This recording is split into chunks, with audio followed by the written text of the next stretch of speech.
G'day punters and welcome to another episode of the Footy Form Guide podcast. We're a few rounds in now. We're approaching Easter. We're approaching gather round. Footy is warming up. We've still got more buys though. Anyway, I'm your host Walley, joined as always by my good mate Harrow. Harrow, how you going, mate? Good, mate. It's nice to see you up and about for another round of footy, and I'm looking forward to getting into it. Nice one. Well, let's start where we always start, mate. Let's get stuck into the highlights and lowlights from another pretty good week of punting. Yep. No, a lot more positives than negatives, Wally. And for mine, the highlight of the weekend, I do love tipping up an underdog to win. And we did that with the Saints against GWS. And so amongst all the highlights, I think that was my favourite for the weekend. We always talk to the best bet, of course, and that one, I do understand that a lot of the punters, it only won by half a point.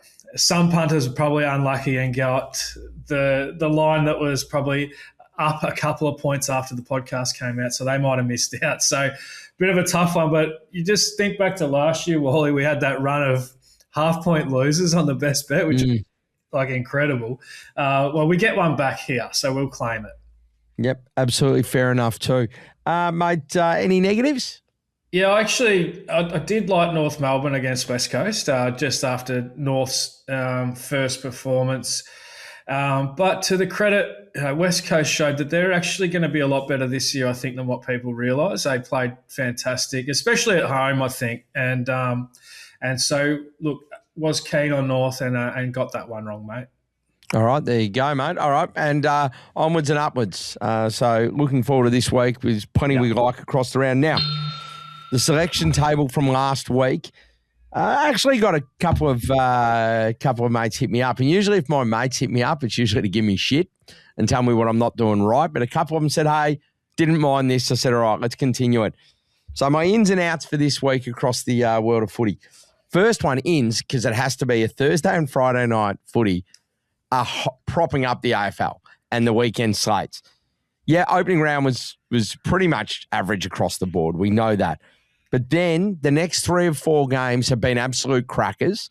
Hawthorn-Essendon was the other one, which, well, some of us were happy. And then we've got Crows, Pies, GWS, Crows and Cats down at the Cattery and GWS Pies this weekend. Then the rest of the weekend's not great. So Thursday and Friday nights are propping up the slate of games each weekend at the moment. My next one is Ben King. There's 2 Kings and they're very, very, very different stories. And I don't think anybody really knew which King was going to be the better one when they were in the draft. And do you know what I mean? Like, there's a bit of luck of the draw in this. But with his delivery, he's kicked 16 goals in 3 games. It's an obvious one, but there is a chance that 100 might get kicked. There's also a big chance it gets kicked at People's First Stadium and there's no one there to run on the ground. That is also a big chance, but there is a chance. So gives us that hope. The Jezza stuff last year was so exciting. The build-up was there, and then obviously it petered out a little bit, but it just gives us another little storyline and attached to this team that's pretty exciting and have a lot of storylines. The last one, and this is a side one, it does affect our world, but it's a sport that's coming into it.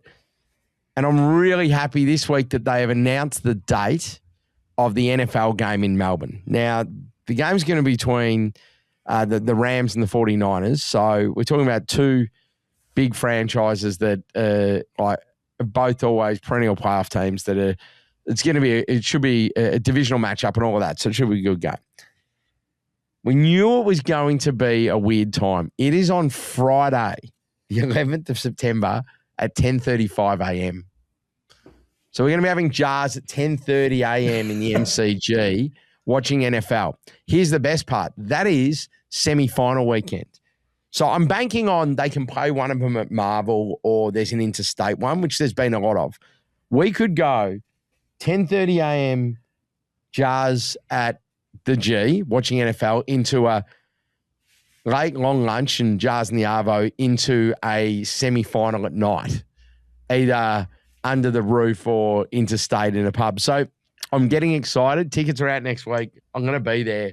But it's just, I love the fact that they've just gone, nah, stuff it. Let's just not try and avoid the AFL. Let's just try and add to one of the days. So it's gonna be great. Is this being played for points, Wally, or is it This is a divisional game.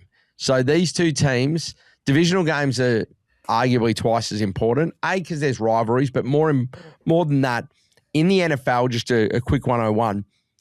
Every team, no matter how bad your division is, there's 4 teams in each division. Every division winner goes into the playoffs, and either the best of them gets the week off, but they all get home field.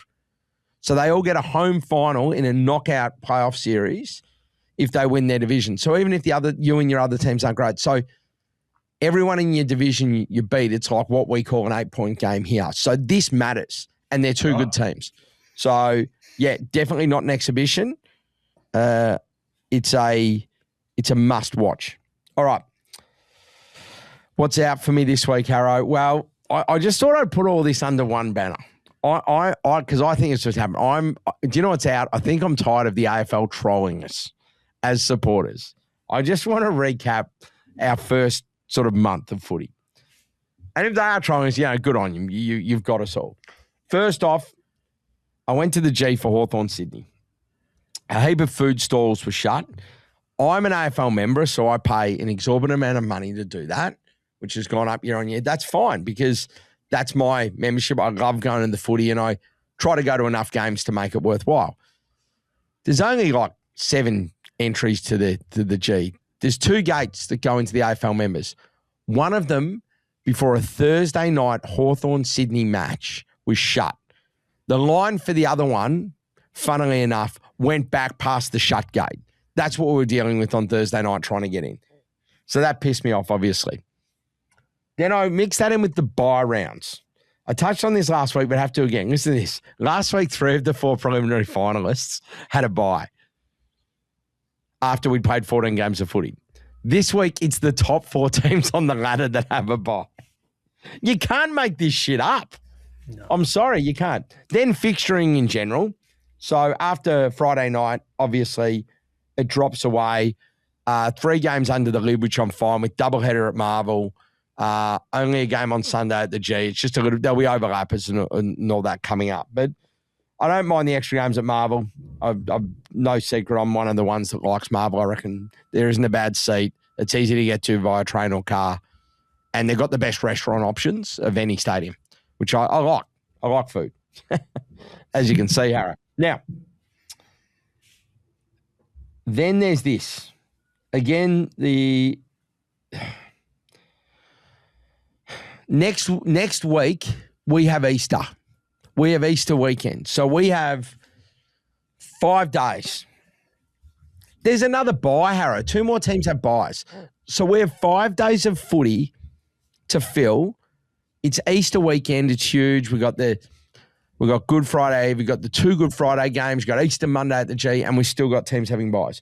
So I'm at a loose end now in terms of what we're doing here, whether it's fixturing, whether it's byes, whether it's in stadium and whatnot.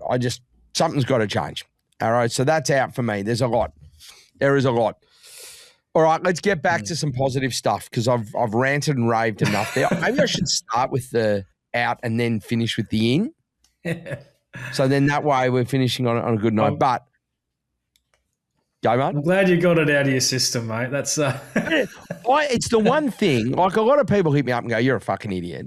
But the one thing that I don't think I ever get pushed back on is the issues with fixturing and stuff like that. I think everyone agrees with it. And the overlapping of games for me, as you know, as somebody that watches, I try and watch just about every game for no other reason than I just love the sport. And so that's when it gets frustrating. Just, I'd try and put everything through a punting lens. And the overlapping games are a nightmare. And, like, obviously there's lots of stuff you're going to miss. I love the fact that they've added the Thursday, Friday because it spreads the round out a bit. Because, those days you used to get with 5 games or whatnot on a Saturday was very tough. And so I enjoy it. It's a little bit more spread out. But, yeah, and then just from the evenness of the competition, it doesn't really make sense, does it? It's not giving everyone a fair run at it. So Yeah, they need to have a good, hard, long look at themselves I in the room of mirrors, Wally, and uh, come up with something better. It's not that freaking hard. I will be gobsmacked if opening round continues next year or it's not Yeah. put through a revamp. They can call it opening round, but I'll just be gobsmacked. All teams will be playing. Yeah. It's just. Yeah. Anyway, all right. Questions from punters. Got a heap. We'll whip through them. Couple of ones that I can knock off. Where's the best place to watch coaches' midweek presses? Simple. Their club websites, and some of them put it on like the club YouTube, but just go to the club website. You should be able to find it there each week. Zav asked if we could do like one tip every week to build it up at like $1.10 or a small amount. These last man standing sort of things, which can be a little bit tricky. My recommendation on this, really simply, whatever our best bet is each week, if you want to do $1.10, $1.20 and follow it through, find the line, because that is our best bet. That's where we'd be playing. And if it's over 180 or whatever, find a 160, 165 line at $1.10, $1.20. So if you want to build one of those, just take our best bet and find the line to the dollar amount that you want to have on it, is what I'd say, or the odds you need. Couple here, Harrow. How do we approach, well, it's not really approaching taggers. It's just with every team seemingly having a tagger at the moment. Should we be treading carefully around like the best mid in each team? And then I'll add a bit to that saying, or do we still think this is case by case? Are you putting any different lens on it, or are you just still, I'm case by case, I'll look at the other team, I'm not thinking about this? No, I mean, you're thinking about it, but there's no blanket rule across the board with this. It's really, Yep. I love actually sitting down and going through the matchups and everything like that, because I'm not just looking for taggers. There's like other stuff that goes on as well. And there's guys with roles that are more subtle. One I can think of off the top of my head. This guy's been in the media a little bit this week, Patrick Voss. And he actually has a role within his team where he actually does try and quell an opposition defender every week. And you only pick up on these things by, following it quite carefully. It's not always just to do with the best midfielder. And so often it's teams trying to clamp a halfback, or it's there's the Suns, for instance. Their key forwards don't allow the key backs to get many possessions. It's just the way they operate, and so every team's a little bit different. There's obviously some tagging going on, which I welcome it, because it gives you an opportunity when a bloke gets tagged to play the rebound the following week. Yeah. And but it's all case by case. I go through both sides, try and get every matchup, put your coach's hat on, see how you would do it. Often, you're right, because a lot of the coaches just do what makes sense, and that's the way to play it. Yep, absolutely. Got to ask questions. The first half of this was asking, did I see Walley in a sports bet ad, like behind enemy lines? Or mate, where you been? Yeah. You are the guy. You might be the only person that hadn't seen it before. Like, sports put an incredible amount of money behind these ads. Obviously, yes, I very much am in those ads. With Hammy, new Hammy too. Which is shout out to Hammy, one of my good mates. Anyway, next one on the back of that was, which teams are pushing hard in their defensive 50 and restricting oppo halfbacks? And that's probably one we more address team to team. But have there been any trends yet, Harrow, in that? Or is that more of a game we just address that per game? Well, it's the teams who press up who keep the opposition backs quiet, okay? So, and because it makes the back line more congested. And it's the teams that sit back a little bit that allow those chips across the back line. So like the Bulldogs have been doing that a lot, Collingwood. The teams doing it the other way around are more your Suns, your Hawks. And also you got to look at what the other, in terms of conceding possessions to backs. Well, the Hawks don't concede a lot of possessions to backs because they hang on to the footy a lot. All right, and the Brisbane Lions are the perfect example of that. And actually, Brisbane Lions are the best example of it. They press up and don't allow the opposition backs a lot of space. When they get the footy as well, they keep it off the opposition. So they're the types of things that create the conditions for backs to go a bit lower. Yeah, absolutely. And in fairness to that question there, they actually see exactly what you said. It's the ones that push up. So obviously knows your stuff. So Lions, Gold Coast Hawks, 3 examples of that, and that's what you look for with those. Yeah. All right. Now, I got excited because I read the word Warple, but he wasn't going down the angle I thought he might have been. Now Warple is back for the Cats. Will Bailey Smith's CBAs be similar to his opening round numbers? Noticed his CBAs increased when Warple went out. Would we look at an unders play here? Well, we actually have, because we're recording this late, we have the luxury, Wally, of having the teams for tonight's game. And, yeah, Warple's not in. So that So kind Warple, of... beautiful. Yeah. Probably good for the Cats then. Yeah, probably. And their turnover numbers. Okay. Go to Tommy. Long time, first time. Any correlation between handball numbers going up in wet weather footy? We know tackles go up. Keen to hear your thoughts if handballs go up, more ball ups, quick hands. Interesting.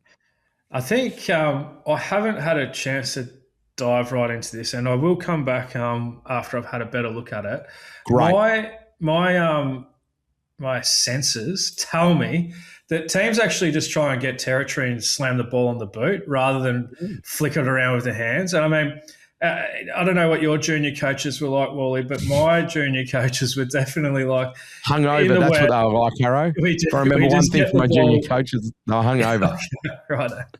We just want to get the ball moving forward, and the quickest and best way to do that is just get it on the boot. I don't reckon teams want to be over-handling the footy in the wet, is my sense to it, Wally. So, but I think I will have a bit of a better look, and we'll get a good look tonight with a bit of wet weather footy and also in the Freo game. And so might be able to establish a bit of a rule around that one after we've had a good look at it.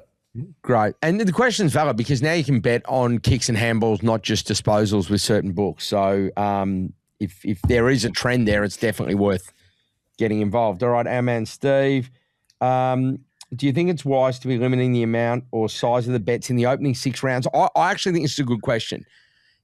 Essentially, do we stake lower earlier in the season until we get better trends? Does that affect? And like, it may or may not. Because I was thinking about this. I'm like, I mean, it's a logical point. It's just, are we still thinking, hey, do you know what? We can go off last year. There's still trends happening. There's certain things that won't change. What do you think? Like, it does make sense what Steve says, but personally, I've always had a strong edge early in the season, and so I don't bother with it. But definitely with other, especially people betting based on models, because the models have so much variance early in the season. They take a little while to catch up, that type of thing. I can see the sense in that. But with my approach, I tend to find I have quite a big advantage early, and so I don't stake down my bets early, and that's just been my approach. It's worked. So, yeah. There you go. I've got to read this out. Gary is come all the way from the US, so he listens in from America. So, Gary, massive shout out, mate. Thank you. That's awesome. In your opinion, where has the market over or underreacted to the first few weeks in terms of obviously totals and lines and all those sorts of things? For example, North Melbourne laying over 2 goals last week on the road may have been an overreaction after their first game. So, I don't think that was. I think that North just dropped the ball on that. I think that the overreaction is I don't think their line against Essendon's big enough. That's a whole nother thing, and we'll talk about that when we get to the game. Do you reckon there's been any over or under reactions so far, Harrow? There has been a massive reaction to the scoring. I mean, I didn't think that we would see lines at 196.5 and things like that. So the bookies have been really quick to move and potentially have overreacted to the early scoring going up. So, I think that's where the biggest potential overreaction has been.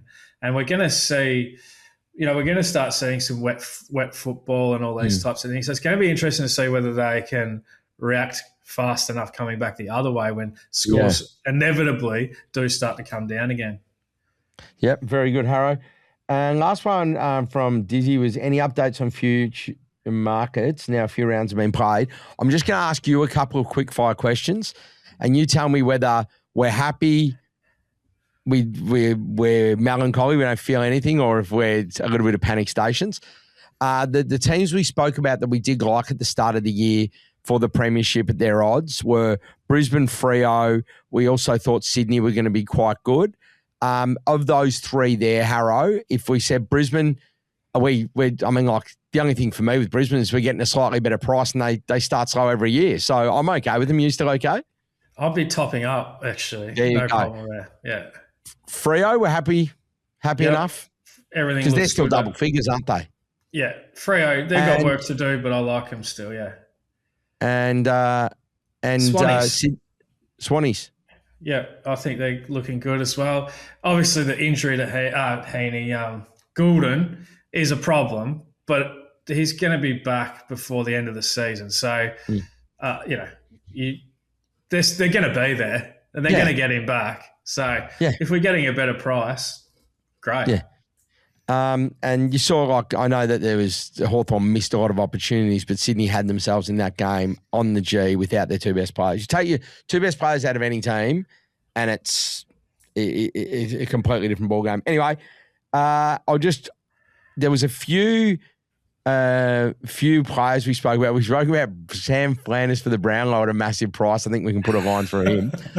But Sam Walsh has started really well, and we also spoke about him as like a $67, like a little speculative one.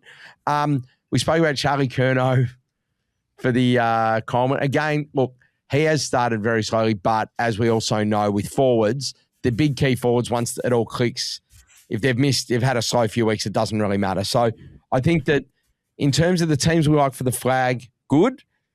The individual awards where we were like, you're probably only playing like Brownlow in those big odd ones because it's so difficult.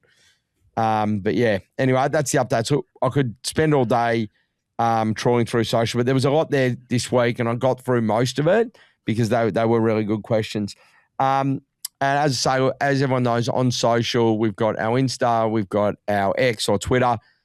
Feel free to ask questions on there. We answer what we can. Keep an eye on that over the weekend to see if there's any information, especially with like the Sunday games. It gets a little bit harder for us to able to dive in too deep now. So there's usually some more information on there. And now we'll get into the games. Well, what I will say before we get into the games, just as a clear, and I say it each week, what we do with these odds is these are the best odds available on BetSniper. One of their great tools is the odds comparison with the money line it's called on there or the head-to-head. Go on and check that. And this week's lines are courtesy of Sportsbet, purely based on whoever votes for the multi-harrow each week, whichever bookie wins that multi-vote, I get their lines for the next week because why? That's the bookie that most of our punters are using. So, and they're all correct as of the Thursday, 26th of the 3rd at 9 a.m. So with that, we're recording late. Hopefully it gives us an edge. Geelong Adelaide at the Cattery, $1.25 Geelong. You can get as big as $4.57 on Adelaide, and the line is out to 26.5. Harrow, it's meant to be weather around for this. Still blue skies at the moment, but it's coming. We know it's coming. Yeah. So, look, I said the other week that I wouldn't back the Cats before I'd seen them play well, and I didn't know how long that was going to take. Took them 1 week, and so that's them. That's what they do.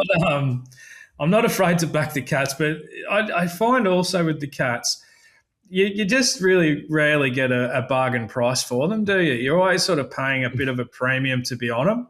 And I think that the line here it's not set too bad. So with that, it's a pretty big start, even though the Crows do look a bit undermanned tonight. The Crows, I haven't really been impressed with them. I thought they beat a weakish Pies side, and then their midfield against the Dogs just looked completely outclassed, and now they have some injuries creeping in.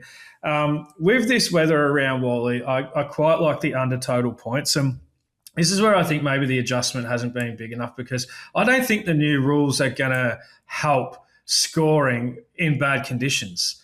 I think that when we get wet games, they're going to go as low as what they have in the past. And so, well done to those who maybe jumped on a bit earlier and got the line up around 180 in this. But I think still with the line right now at 166.5, with quite a bit of rain forecast. And also, crucially, the rain's, most of it is set to come after 5 p.m. And it's going to be difficult to see the ground drying out in a night game. Also quite windy. And so I wouldn't be afraid to be under that 165.5, which is where it is set right now. Correct me if I'm wrong.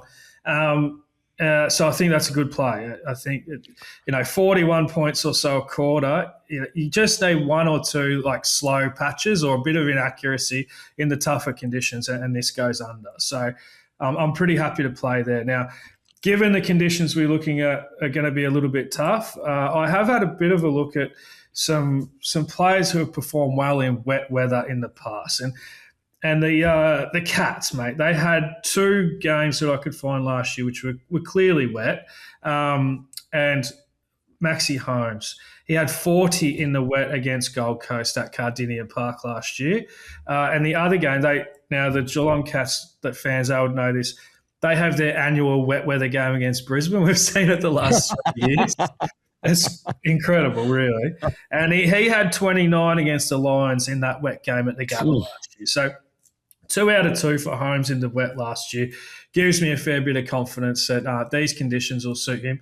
And that, I do think, especially in these conditions, I think coaches are less likely to go and try and put a tag on. It's just all about getting first hands to the footy and getting some territory. So happy with that. Now, it's a little bit difficult with the Crows to work in, especially if they're ins and outs. But just from having watched them the first few weeks, I think the guy that might do quite well in these conditions is Sam Berry. He's been getting a good run at it in the middle. He's that nuggety kind of in and under type player. He's going to get plenty of opportunity, especially with Dawson not in there, to get his hands on the footy at ground level and probably, I think his line's around 19. I think he should beat that. And so there's a couple of plays for the punters around disposals and the under TMPs, mate. Great. Now, with Geelong, would you entertain a slightly bigger line like a 40-plus with Geelong, or are you happy just playing the line? No, I'm probably not playing the line here, Wally. I think the 26 or 27-point line's it's fairly well set. I don't think that's any bargain. Okay. Good to know. So we think Geelong will win, but happy enough just to play in those other spaces around the total under. Max Holmes, 29 in the wet against Brisbane. Very good. 29 against Brisbane is huge. So might be a little ladder there. I will say they've got a history of this, Geelong. Producing wet weather footballers, they have had plenty of really, really good ones over the years. Jimmy Bartel probably at the top of that tree where he's like the elevation. He actually elevated, didn't keep his game, he elevated. Anyway, mate, we moved from Thursday night to Friday. We got Collingwood and GWS, which I'm actually, this is a fun game for me. I'm looking forward to this. Pies are $1.50. Giants as big as $2.93. The line, 13.5 points. Pies are back at home at Marvel under the lid. Yep. Yeah, so This is, we talked about the fixture already. This is an odd one. We've got the Giants off a 6-day break versus the Pies off a bye. So, I think it's got to be a little advantage to the Pies. And I think that the Pies will play their best footy when they're fresh, just the way that their list is and whatnot. So maybe a little advantage there. I had a look at the Pies record at Marvel, and it doesn't, look, I'm sure they would prefer to be at the G. Yeah. But there's nothing in there to tell me that it's, they're really bad there or anything like that. Their results are kind of mixed. GWS obviously have had a couple of bad recent games there, but there's reasons around that. And I don't think the venue's really going to be a big problem. Both teams play about 3 games a year here, so they should be equally familiar with the venue. It is a bit of a Collingwood, I know they like the big open spaces. They like to use the footy and stretch the ground out and have it more of an uncontested style game. So being a fast deck with a bit less space, I think it will help the Giants be able to put pressure on them, which it's their go as well. And hey, Wally, did you pick up the GWS coach on the weekend. Geez, I felt for him. He just blew a gasket, didn't he? Mate, it's huge. Mate, I'll tell you what, like, that's sort of his thing now, right? Like, we know that in the doco, all of that, mate. I love it, though. I love it. It's a bit old school. Yeah, it is. Yeah. It is. Yeah. But the other thing is that I know that we didn't see it on the weekend, but historically his players have responded to it and they've spoken about it. And like Toby Green, that they've spoken about how they respond to it. So I think it's kind of like, I've always thought it's weird when anybody outside of a club judges how someone is like coaching or speaking to the players. It's not on these days. It's like, yeah, but if the players historically have responded to that and they're okay with it, then we all should be fine with it. Anyway. Yeah. No, I thought it was funny. It is. Yeah, I prefer that to Craig McRae's sort of Dalai Lama style fucking crap that he carries on with. Anyway, we won't get into that. A few areas. So look, the 13.5. I actually have these two teams fairly evenly pegged. A little bit like what I said about St Kilda GWS last week. Forced to bet, I'd be happy to play GWS getting a start. However, I'm not overly keen on it. That's kind of just a lean if in that sort of sense. Now, one of our favourites here at the Footy Form Guide, Wally, Nicky Dacos, he's actually looks like not a bad proposition to get 30 here, given that GWS have stopped employing the tag since about the last third of last season. It's not a final either, so it makes it an even better proposition for Dacos, who's never had 30 in a final. Just thought I'd throw that in there for you, Wally.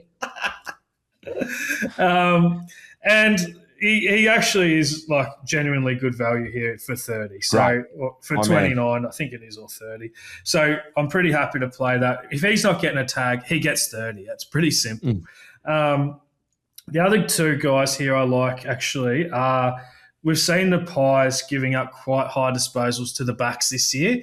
And it's like we can go through a few.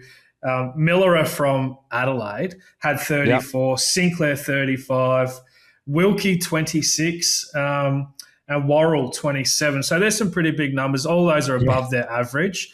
We just saw Ash have 39 last week, and Whitfield also. He's very consistent, Whitfield, above, in that 29 plus sort of range. So happy to have a good look at that. The other little one that I've picked up on, and I love this guy, Wally. He's one of my favourite players. It's Darcy Cameron, the best and fairest winner from last year at Collingwood, although some would say an unjust best and fairest to Darcy Cameron. I don't think he felt too happy walking away with the best and fairest last year when his coach said that he didn't deserve it. So, but I really like him, and GWS have been giving up a lot of disposals to Ruckman. And so despite his coach's hate for him, I'm happy to play him here. This is just the rage bait in this segment. There is some gold in there between. By the way, Darcy Cameron, I had the pleasure of meeting Darcy Cameron a couple of years ago after the grand final. One of the nicer blokes I've met. Lovely guy. Genuinely great ruckman, and any chance we get to get around him, I'm very happy. What actually? And my man Nick Dacos, that's my guy there, 30 plus. Ash and Whitfield, would we ladder those? Like if he's having 39, would you do a 30, 35, 40? One way you could play this, Wally, it's a little bit of a risky strategy, but you could have you could go like Whitfield 29, Ash 34 in a multi, and then have it the other way around of Ash 29, Whitfield 34. And that way, if they both go big, you're probably looking at a pretty big payout. And obviously, you could do the 34 as well, and you're kind of covering all bases and giving yourself a chance of a big payout. That would be the riskier, more upside type strategy to go with that if you do fancy both of them. And I think it may be not a bad ploy. Yeah, love it. All right, mate, that's really good. All right, there's plenty of gold there for the punters. Now we'll move on to Saturday's games. St Kilda taking on Brisbane. The Saints are $2.63. Brisbane's $1.49. This is an interesting one because there's a double header at Marvel on Saturday, which we've seen before. It's got bit of gather round vibes to it, which we like. The line's 13.5. Harrow. Yeah, for me, this feels like a bad week to get Brisbane. Just because they had a little break. They're 0-2. I mean, you just don't really foresee the Lions starting 0-3, do you? And they get a bunch of good players back this week as well. And even when they played Sydney with these good players out, they were pretty commendable, weren't they? It made me think that once they get these players back, they're going to be pretty formidable. So. I think I like the Lions here, and I think what they're giving a 2-goal start. For me, I'm happy with that. I think that they're definitely going to be fully motivated, and when the Lions are motivated, that's been half the part of catching them in the last year. Last year for sure. If you're able to work out when they're fully motivated, they're too good, and here I think they will be, and so that appeals to me, Wally. Just a little quick one on the Saints. They have so far conceded 419 disposals to the Giants, 341 to the D's, which sounds low, but I think the Demons are going to be a low disposal side, and conceded 434 disposals to the Pies. Most of this has been to backs and mids. And look, Lachie Neale, he started the season great. He's had 39 and 28. He got 31 against the Saints last time they met. So I like him. Also, there's more responsibility on him at the moment to probably put the team on his shoulders a little bit with a couple of guys out. Similar sort of case for Zorko here, mate. He's had 31, 30 and 34 in his last 3 against the Saints. And this lines up pretty well for him. Will Ashcroft, he was blanketed against Sydney, and I think that he could return. And he had 35 last time they played the Saints also. On the flip side of that, we know Brisbane are about the hardest team to get a lot of footy against. And there's a guy who's been going really well lately, Cal Wilkie, but he now gets a bit of a tougher matchup, and I don't think it lines up anywhere as well for him this week. And his line's quite elevated based on what he's doing recently. I don't mind playing him on the under 23.5, mate. Love that, mate. So we'll look to the mids, and then obviously Zorko key ball user for their back line. Happy to play Brisbane at the line. Wilkie unders, there's plenty of different angles there. Whether you can back them individually, you could ladder a couple of them, or you could put a multi together. So that's really good, Harrow. Love that. All right, next game on the Saturday is Fremantle-Richmond. $1.06 for Freo. Richmond, $16 is the highest we've seen in the market. 48.5-point line is big. You don't know. A couple of that we've already had a couple of games that we thought would be absolute blowouts, so like Gold Coast, West Coast in the opening round, in round one, I should say, that just haven't done that. What are you saying? Do you think Freo? That's a big line in it. It's 8 goals. I think the biggest thing to talk about in this game is the weather. They're talking about cyclonic conditions, Wally. 10 to 45 mil with 100-kilometre-hour winds, this sort of thing. So I actually think in those conditions, 48.5, it's more like a 70-point line in good conditions. So I think that's probably, I'm happy to play the Tigers at the plus, getting a big start in horrible conditions. So these types of games, I'm looking for players who I've seen do really well in the wet before. And Luke Jackson is a wet weather machine. He's like a wrecking ball, Wally. He just runs in straight lines, lots of kicks off the ground and whatnot. And the game that I saw him do this in the wet and do really well was against the Gold Coast Suns last year, and he had 27, I think, best on ground in that one. So I'm happy to play that, basically. Brayshaw and Sarong also, they both had 30 in that wet weather game too. And I see them both being suited. And the Tigers, obviously Sarong was tagged last week. He's not going to find that this week, and he should get a good go at it. From the Tigers' point of view, we backed this guy last week with success, and it was Timmy Taranto. He's going to be around the footy a heap. Expect him to go pretty well in that wet sort of condition. So that's where I've got to on that one, mate. Yeah, and to give you an idea, we know the rain is going to be there because we spoke about an overinflation of lines. the line total over on this is 142.5, which is, I don't want to be paying, I don't care what the conditions are. That is, you don't want to be paying that low for $1.90. Like, that is so low. But at the same time, just in case something happens with the weather, as good as the Bomb are at predicting stuff, Harrow, just in case, 142.5 tells us that this, as you said, Cyclonic, we are going to be. I like watching footy like this, by the way. I find it massively entertaining. Massively entertaining. So I'm looking forward to that one. All right, mate. We move on now. Saturday night, and we're back at Marvel, is, the Bombers in North Melbourne. So Bombers are $2.75. North is $1.50. The line's 13.5. I personally like North here. I saw the Bombers in the flesh. I've watched the majority of North's 2 games as well, and I know that they weren't amazing against West Coast, and they should have gone on and won that. But the only thing I seen from Essendon in their footy was they put up a little bit of a fight against round 1 MCG against a team that they hate, a club that they hate. And then since then, it's just been diabolical. So I just don't see them being able to come out and get within 2 goals of North Melbourne. Keen to hear your thoughts. It's a real worry, isn't it, what's going on at Bomberland? So for all my Bomber mates out there, look, I hope that they can show something.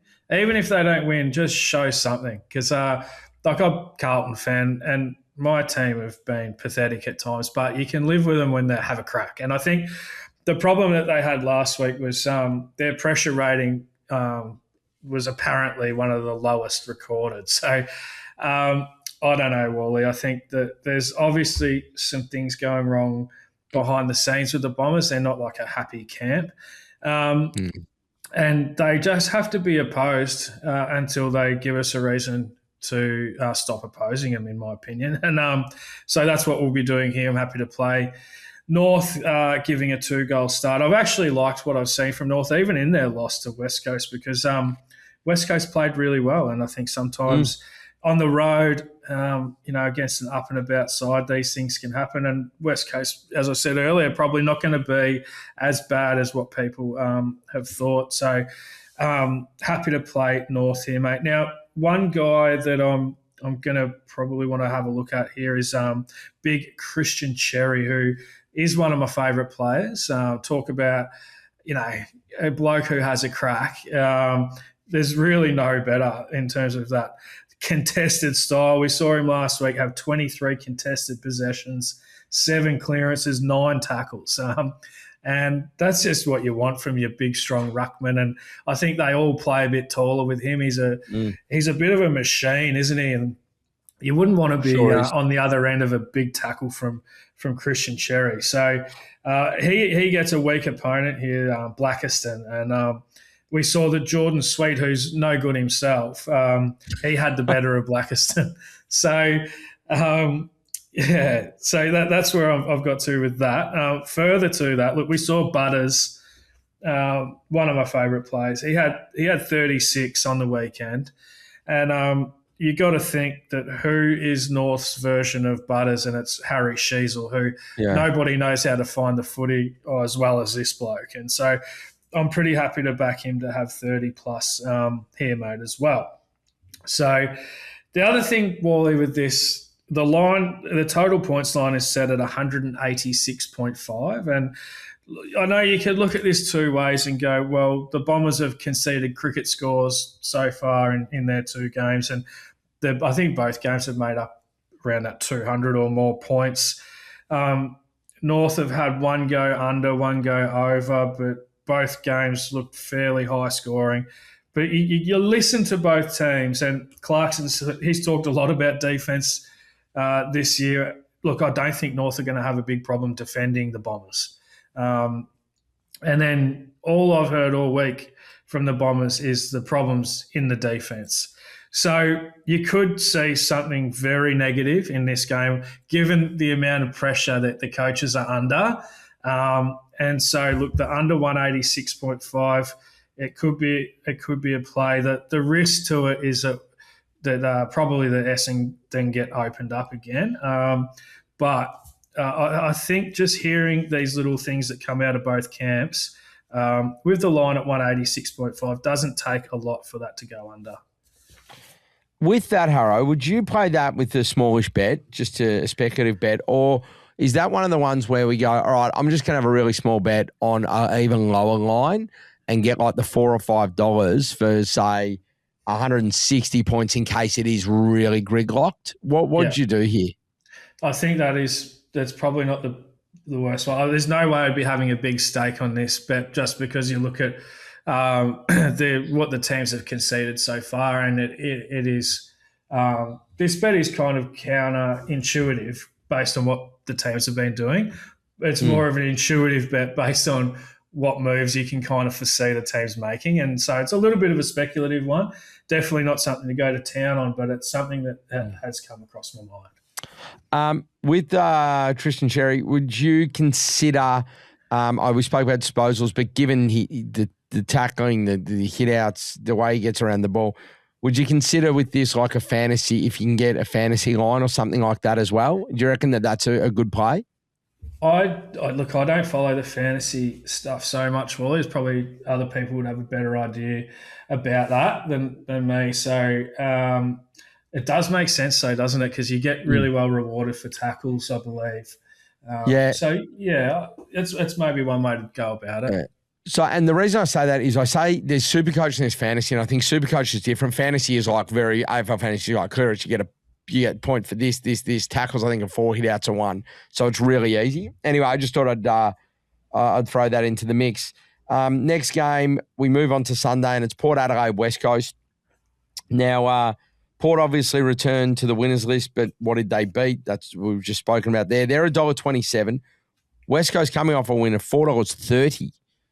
And the line in this one is 25.5. So I'm really keen to sort of see where you're landing here. I mean, you've got to be a brave man to tip West Coast away from home, don't you? But it's hard not to because I Port, well, they lose Rosie and Bergman now. And you look at the two teams on paper, they're not really – I don't see a hell of a lot between them. And what I saw from West Coast last week, I don't take anything from what I got from Port. I mean, Port did what they had to do, but literally the pressure that Essendon failed to bring made Port look so much better than what they are. The Port are no good, Wally. They're not going to be they're going to be bottom 6, I'm telling you. So this is like a bottom 6 clash that you're getting a 25-point start on one. It was as high as, I think, 28, 29. And, obviously would rather be there, but it's still 25. I'm happy to play it. I wouldn't even be surprised if West Coast caused an upset, mate. I could see that happening. As strange as it sounds, talking about a side and tipping a side that's won, 2 games now in 12 months, they are on the up, and they do have – like having guys like Elliot Yeo and whatnot available, which he wasn't available to them all year last year. And I heard Adam Simpson, and he's new to the media, I think. He's fantastic to listen to on SEN. He does a segment once a week. I don't know what it's called, but definitely encourage people to tune into that because his insights are fantastic. So, and he referred to Elliot Yeo as like the Bontempelli of the West Coast Eagles, basically. It's not about how – he said he's obviously not as good a player as Bont, but everybody walks a bit taller with Elliot Yeo around, and he does do things that others can't do. He is a superb player. So I think, you flip that around and the other team's losing their captain and potential best player as well in Rosie. So, look, that's where I've got to, Wally. I do like West Coast getting the big start. Love that, mate. Love that. All right, mate.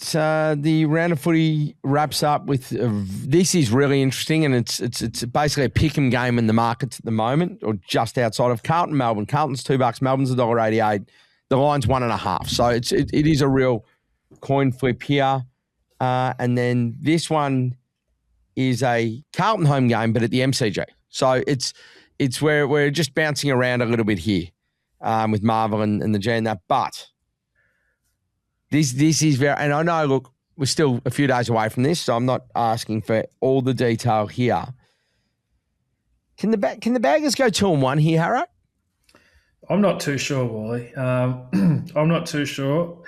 I think that the game's probably priced correctly. I'd be guessing to try and pick a winner out of this one.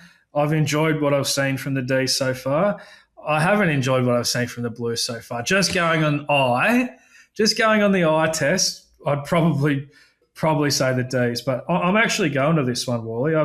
I've taken the family along. My kids, it'll be their first game of footy they've been to. So I reckon Mum goes for the D's as well. So there's probably a lot on the line here, mate, because whoever wins could be like the kids end up barracking for that team.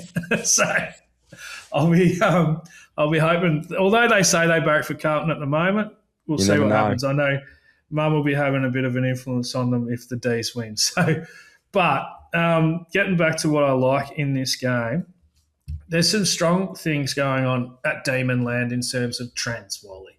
And the first one is the high scoring. And we've seen their games, and we've heard what they want to do, and it's all about fast footy and attractive footy and all this sort of stuff. And I really like the way they're going about it. And we saw on the weekend it made up at 188 points, Wally, but it was what? 27 goals, 26. And normally you're going to get some, a little bit of a gap between goals and points. And that should have probably made up more around 200. And so the line was 174.5 when I did this preview, but now I think it's 178.5. I'm still happy to play that, Wally. I'm happy to play the overs here. I'm going to keep going with backing the overs in Melbourne games because I think it's going to keep paying for us. And the line's not stupidly high like what we've seen, these big 190 type lines or even high 180s. So happy to have a play there. The other thing that we've seen in the couple of Melbourne games that we've seen so far is they've conceded big numbers on the disposal front. And it was like 417 against Freo. I think the Saints had 434 or something enormous as well. So I'll just find out for you. 411. So we're getting big numbers in Melbourne games to the opposition. And look, there's a few here, Wally, which are probably obvious. Now, we know Melbourne are running this tag with Tholstrup. Take your pick. I think he'd be most if I was the D's coach, it would probably be Sam Walsh. I can't see who else you'd look to tag in that Blues side. And look, they might not run the tag in this game. They just might not see a player like there's no Naz who he tagged against St Kilda, and then on the weekend he did a job on Caleb Sarong. So, look, maybe you avoid Walsh and you look outside him. And so when you do that, the obvious guy here is Jagger, isn't it? I mean, he's a bit of a ball magnet as it is, and then he gets a good matchup on top of that. I'd be pretty happy to play Jagger. Well, let me just double check. 28.5. Yeah, look, he got 27 against the Swannies. That's a pretty tough matchup. 32 against Richmond in probably a similar sort of matchup. So I'd be happy to play Jagger. And then there's a couple of other areas of the ground that they've been conceding really high. And it's these half forwards. They just seem to be getting a lot of space. And so the guys in that kind of role for Carlton might be like your Elijah Hollands. And, his line's 17.5. Actually 16.5. Wally, correct myself there. So, his last 4 games, he's gone 17, 20, 19 and 14, and you're getting a line of 16.5 with a good matchup. Elijah Hollands, he's not a bad player either. Yep. Happy to have a look there. And then it might be like a Benny Ainsworth. He only had 8 last week, but you only need him to get 14. And so I'll be happy to play these guys based more on what their matchup looks like rather than anything around their sort of historic records. So there's a couple for the punters there, Wally. Would you look at Will Hayward as well for consideration? It's just his record's not great when it comes to getting high numbers. He had one of his best games, against Richmond, but his ceiling, Like, he rarely ever gets more than, I think, 16 or so. Okay. All right. Let's have a and obviously he's in a new, I don't know if I think his role is going to be pretty similar at Carlton to what it was at the Swannies, but he's not a big disposal getter. Yep. Okay. Very, very good. All right, mate. That is our round of footy. There's only one thing left to do as we do each week. The best bet of the round. Harrow, where are we landing? Now, we want to make sure we get the line right for this one, Wally. Let's make sure we're not just making sure everyone can get what we can get right now. And just looking at it, I think 177.5 is pretty widely available right now on the over total points for the Blues versus Demons, mate. I'm going to have it on that game, so I've got something to cheer with the family at the game. And would you say, just for punters, if they're getting it a little bit late, you'd be happy to take up to sort of the 180 mark on that as an over? Look, I think so. We'd be pretty unlucky to see it fall in that range again, like 1 point away from our line. But I'm looking now on Bet Sniper, and that 177. Look, is readily available. Yeah, it's available. Look, let's put it at 178 to make sure everybody gets on. So 178.5. Yeah. Eh? Perfect. Harrow, you've been great as always, mate. That'll wrap us up for another round of bye football. I'm going to start calling it. I look forward to next week when we're back with Easter weekend, which will be huge. We've got some really good games in there, some genuinely good footy. Mate, I'll see you next week. All the best, punters. Imagine what you can be buying instead. For free and confidential support, call the number on the screen or visit the website.